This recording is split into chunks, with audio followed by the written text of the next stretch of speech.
Lowe's knows how to set off your July 4th with savings. Right now, buy one, get one free on select one-coat coverage interior paint via Visa gift card rebate. Plus, get two select 2 or 2.5 quart red, white, and blue annuals for just $10. Hurry, these July 4th deals won't last long. Lowe's, we help, you save. Valid through 7/9. Selection varies by location. While supplies last, excludes Alaska and Hawaii. More terms and restrictions apply. See Lowe's.com/rebates for more details. Hey guys, welcome to Creator to Creators. Today we have a special guest, Mercedes Peterson. Welcome. I'm so glad I get to talk to you finally. Yes, I know. You're such a busy bee these days, you know. Really nice right now, though. I'll tell you that. Oh yeah, definitely. So you're a host, you're an actress. I mean, you've casting, directing. I've seen that on your resume. I'm like, wow, you've done it all. So how did your love for, let's talk about hosting. How did that happen? That was kind of random. Yeah, that was super random. So what happened was I actually did news broadcasting in college. And when I moved to Arizona, it became very hard to get into film because everybody had their groupies. Everybody would hire the groupies. Didn't matter how talented you were or what you had to offer. And so I went out for an audition for a hosting position since I had that journalism background. And I got, so that's when I started hosting, and it became this most wonderful experience. I love hosting because I love bringing out personalities. I love tearing down walls. And I just have this very enthusiastic part of myself that loves people. And I want to know them and understand them to the best of my ability. Definitely. I mean, that's how essentially we met. Yes. You broke down bare hills, you broke down the walls. With like best friends. Yeah, I know. It's like, it was so funny. It was like, I remember the photo and then even the video in the middle, like when I watch it now today, I'm like, wow, it's so crazy. Cause I was thinking the same thing. I was like, we're going to be friends. I don't know how, but we will. I feel it. I feel it. LA, we're hanging out, and that's just all history from there. Oh yeah, definitely. Well, you just have a knack for that. That's what you exude. You exude that beautiful energy. And that's what I think, makes a really good host, and just people that like to draw themselves to you. That's great. Energy, they appreciate that. And it's very easy to be cohesive and build something very solid on that. So it's a beautiful thing. It is. So hosting, acting. So I guess that was like the natural progression, right? Acting is just something you always wanted, or was it like kind of, you just fell into that too? Acting, I did well before I ever did journalism. Nice. Hosting. Yeah. I've been wanting to be an actress since I was 6, but I've had lots of detours in life, and I grew up with a single mom who couldn't help me. So I just had to do it naturally, progressively. I couldn't just, drop the hat, move to LA. My parents could help me or whatever. It was very hard and still is. But how do you overcome those obstacles that you had to face? The biggest obstacle that I had to face was when I lost my mom. I lost who I was, essentially. And I actually prayed to God that Heavenly Father would take away this inkling that I had to do this industry, because I had gone nowhere for so long and worked so hard for this. That was just one more pressure that I had on myself. And it was just a really trying time. For about 5 years, I was in a very, very dark place. And actually, that's how I became a host. I started doing nutrition side of my life rather than working on the outside in. I started working on the inside out, spiritual sense of self rather than my physical sense of self.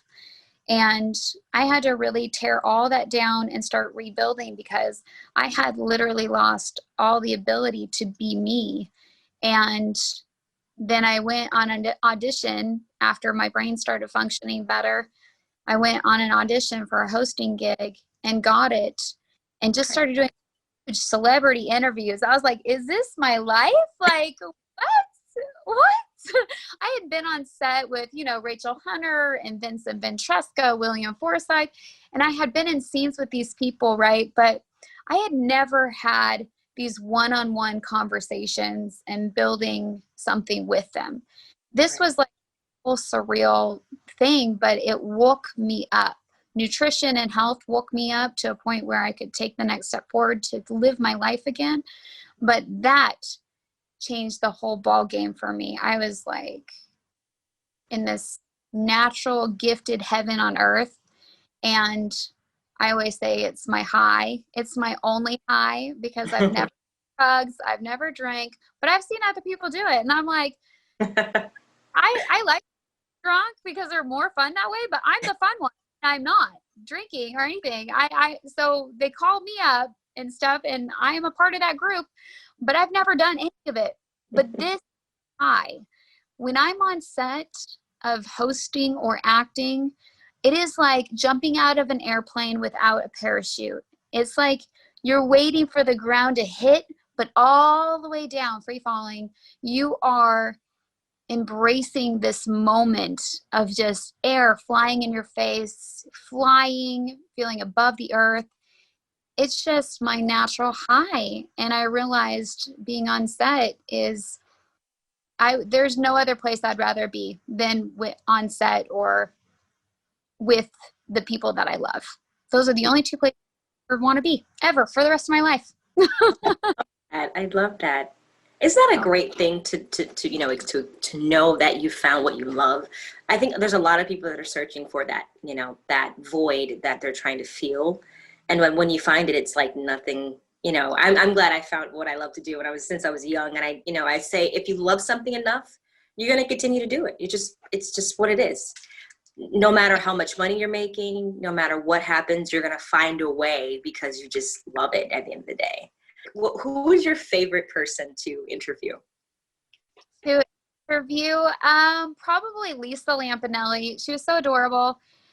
I caught her off guard. I catch everybody off guard, but I caught her off guard big time. So I asked her, if you had a sex change, who would you like to look like? And people don't ask questions like that, but I do. That a girl.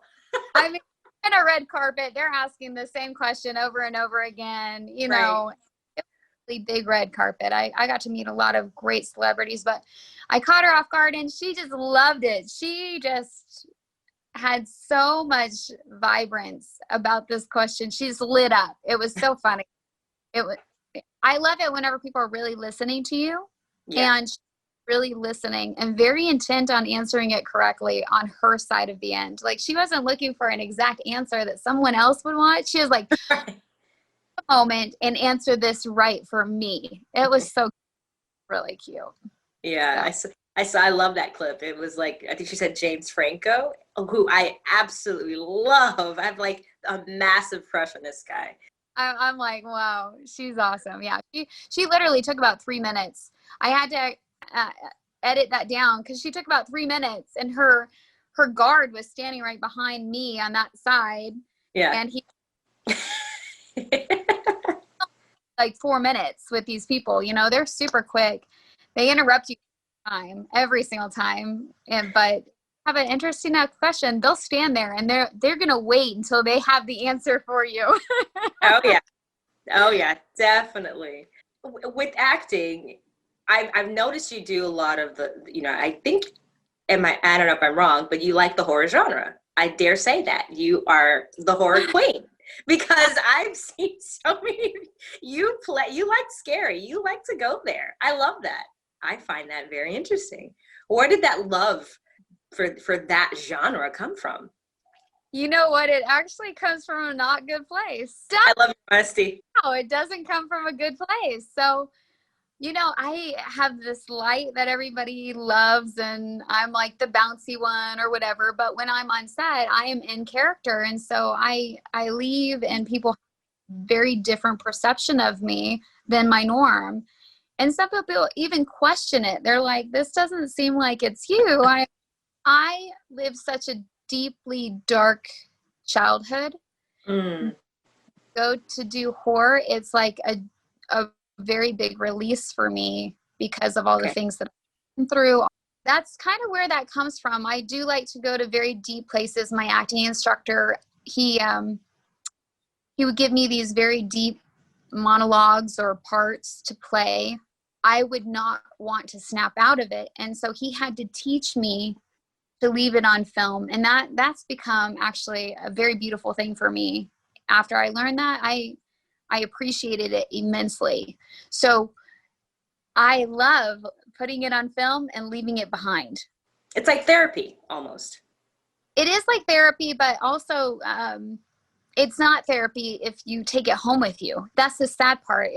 It's like, yeah, you can be these deep, dark roles. You can play these characters that are horrible people. But if you're willing to get offset because they're more interesting, it's very hard to kind of not cross that line. Some people, they like to live it and breathe it, method acting, and they love to take it home, live it, breathe it there, and then bring it back to set.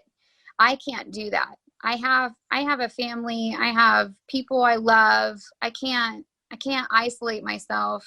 So I had to learn that I can leave it on set and then come back to my character. Sometimes it is hard to go that deep again because it's so emotionally draining. Yeah. It's hard to go back to that, but I do appreciate what he taught me to appreciate putting it on film, leaving it there, and on to the next one. So. Right. That's good. That's actually very important. I actually was talking to an actor about this, like the same subject, about how we, when you have a certain role, you have to go deep really into this character, almost become that person. And with a family, like you said, it's kind of hard to, like, hey, I'm okay, but I'm like, right now I'm in my process.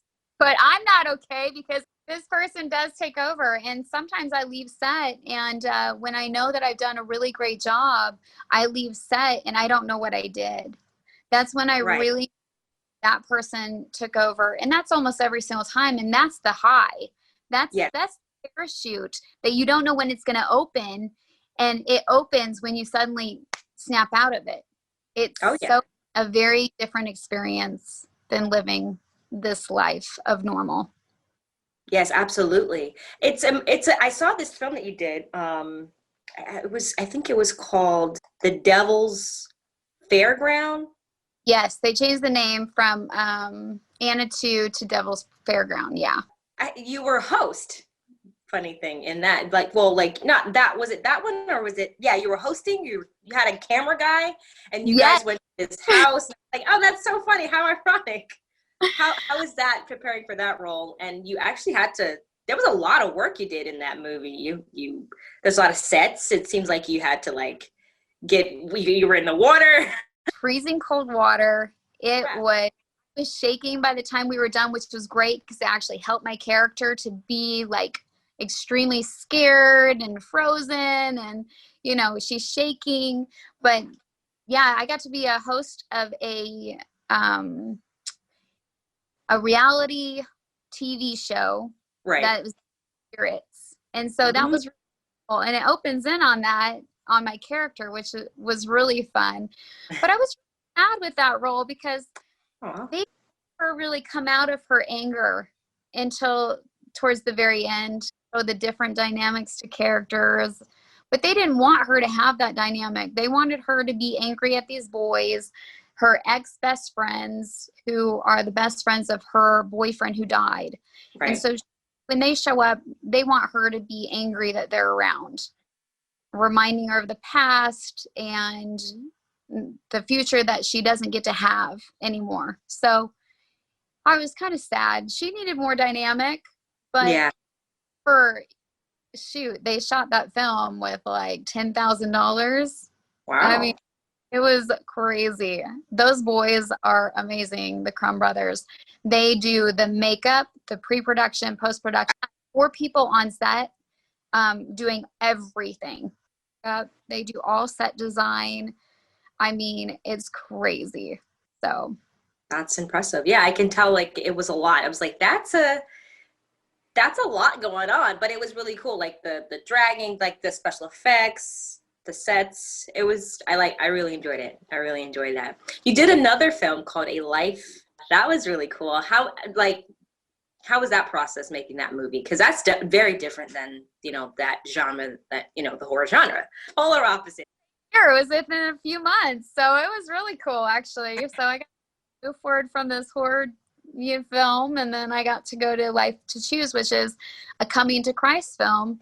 And the antagonist, which I love, she wants to keep him from progressing in his life. And we all run into those relationships that want to stop us from progression. And we can either be strong enough to help the person to progress with us, or we can be strong enough to let that relationship go so that we can move forward. And every single time, it was sold out in theaters every single week, and every single day that they had them in until Corona hit, it was sold out. Oh, man. And every single one of them, everybody cheers whenever he leaves me behind. Everybody hated me. I'm like, what? Me? Huh? Oh my God. That's so funny. Like sassy, and she was wealthy family too, and that's how we met. Right. Dating for quite a while, and suddenly he starts finding Christ, and his mom, he hadn't seen his mom. So, it was a very awesome film, and it was in Louisiana too, and I had never been to Louisiana, so that was fun. I got to go to Baton Rouge. We were in this gorgeous house on this amazing estate, and I was like, whose house is this? So anyway, it was really great. Yeah, it was definitely, I was like, God, that's a change. That's a difference. You have also, like, you did the casting directing too. Like, you have your hand in that. How was that experience? Because I've kind of done it, but not actually fully immersed into that world. How was that? Was that fun? I get it. I have seen people, and I'm like, dude, I would cast them in this, or I cast them in that. But to see people audition, and I'm just sitting there like most people overact, and they're not realistic at all. Yeah. And I am flabbergasted at the people who call themselves actors, and they get work. I'm like, what the heck? Like, you're on set all the time. And I'm like, yeah, my last casting, I was just like, it was a different experience, right? It was like, wow. I do not understand it. I love it. I love behind there, but it's so sad because, you have people out to you, how did I do? And I'm like, I can't details right now, but really I want to tell them, I'm like, you know what? You need to really take a step back, analyze your character, understand to a deeper meaning rather than trying to portray it so upfront and so in my face. Take a step back and really, like, instead of showing resentment and anger, hold it back, like bring it in and show face that you are having this resentment and anger. Like, I don't need to hear it. I don't need you yelling at me. It's very different. I love that side of it, though. I really do. I love any side of film. If you want to put me on a film set, I will do any side of it. The other day I was on a film set, and they came and had me hang out because they wanted to see how I work and how I do things. Right. And so I just went to go just hang out and to understand them and them understand me, because it is also a very trusting relationship. Can they show up in time? Are they going to do their job? The director dropped this actress's phone, and he's like, it's a Sunday afternoon. He was like, I don't know who's open to fix this phone or anything. So he was calling around to find out who could come to set and fix the phone. And I was like, well, I'm not going to stay the whole time. So why don't I take the phone and I'll take it to a place, drop it off, and you guys can pick it up whenever it's all done. Aww. It's a big team that you can find. So I hope that my hope is that I can find a team, and hopefully I found it. Hopefully I found it in Bloodthirst and Anna too. Those guys are great.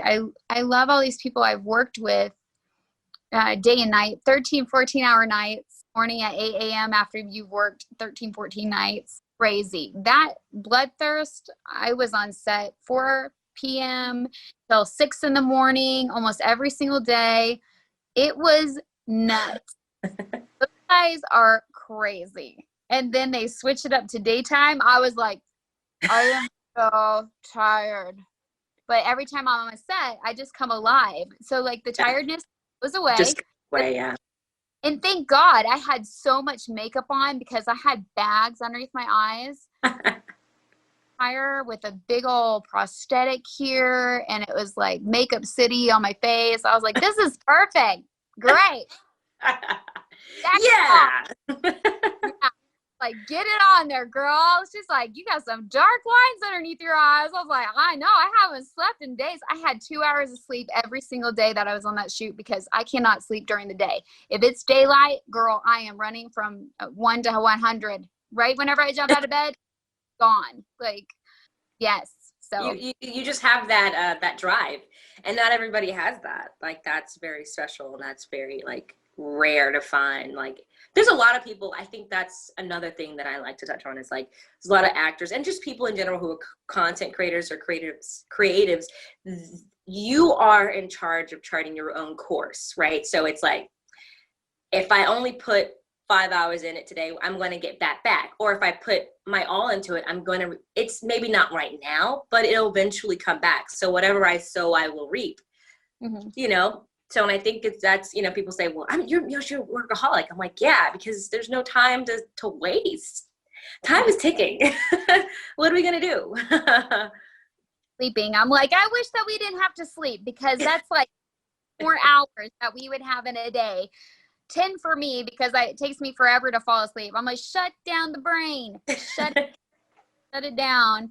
So I usually don't in bed for about an hour and a half, 2 hours, just trying to get myself to fall asleep and thinking about all the things that I want to do the next day that I should be. It's so me. Like, I know. I went to bed at like 7 a.m. this morning, and I finally went to sleep. And then I'm like, oh, wait, I gotta get up. You know, it's crazy. It's crazy. I'm always, it's always something I want to do. I don't know. It's good though. It's good. That's how three is though. I mean, it literally, if you don't love it, it's not going to love you. So it for sure.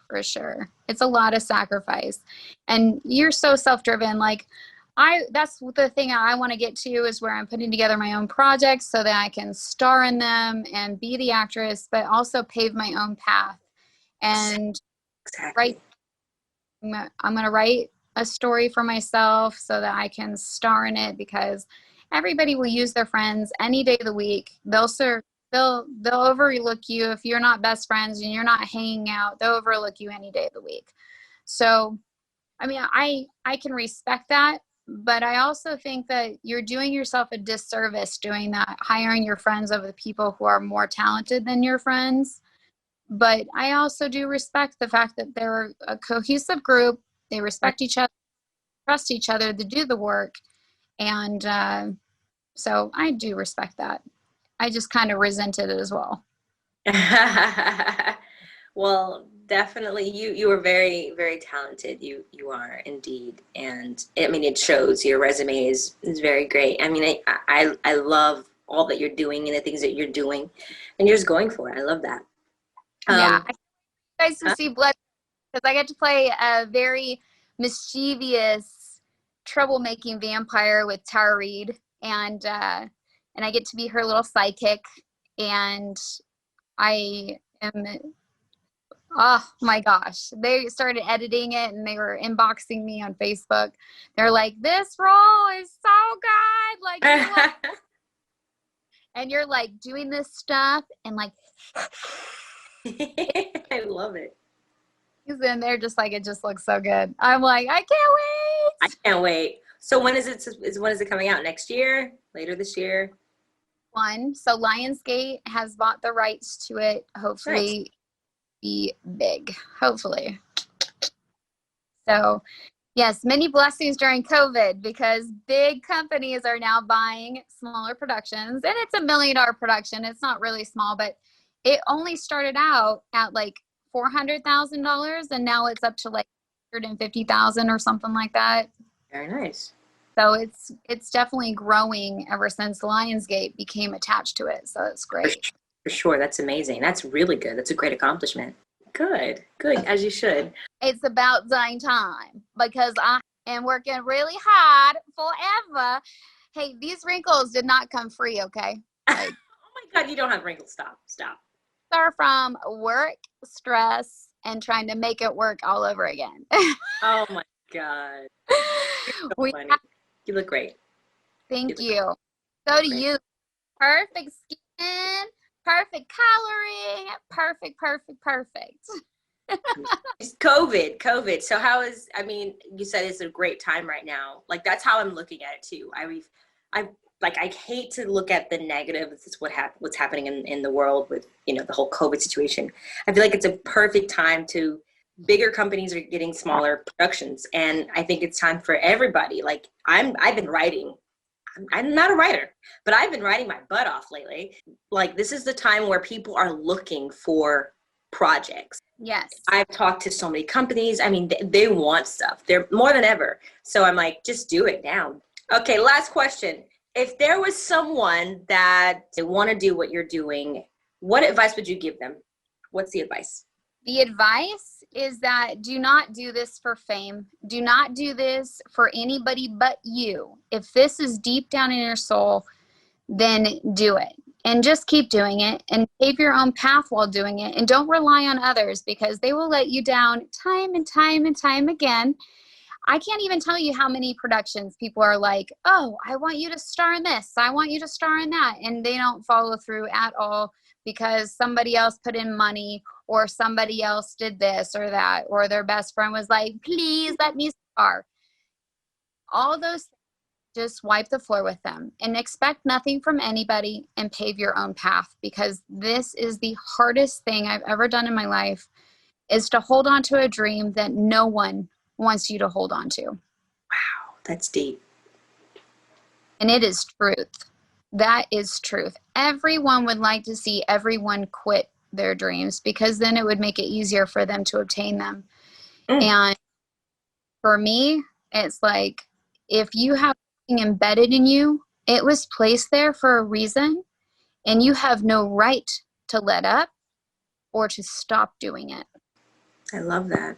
The life that you are meant to have, the life that you are meant to obtain, do not give up on it. So many people just give up on it. Absolutely, 100%. Thank you so much for coming on. This was really great. So any place where people can find you? And you can put in Mercedes Peterson on social media. I pop right up. And then Living Shameless is like my meme or newsworthy Instagram, but everything else is Mercedes Life or Mercedes Peterson. Go onto my IMDb and help my star meter go up, please. Just do some clicks on there. Yeah, click it. Just watch. Look at the pictures. Like her photos. Go on there. Just look through it. Look at her bio. But, it's just, I just hope that people will start contacting me for work. Yeah. Because there's just so much work out there. And I'm hoping that people will spread the love more often instead of using the same people over and over and over again. It would be such a blessing for doors to open. So, well, I will agree with you, and I'm in agreement, and I'm sending that energy to you now. That will happen. I love it. Thank you so much for coming on. I love you so much. And I really appreciate you. Thank you again. Well, guys, thank you guys for listening. And again, as always, to live, love, laugh. Bye, guys.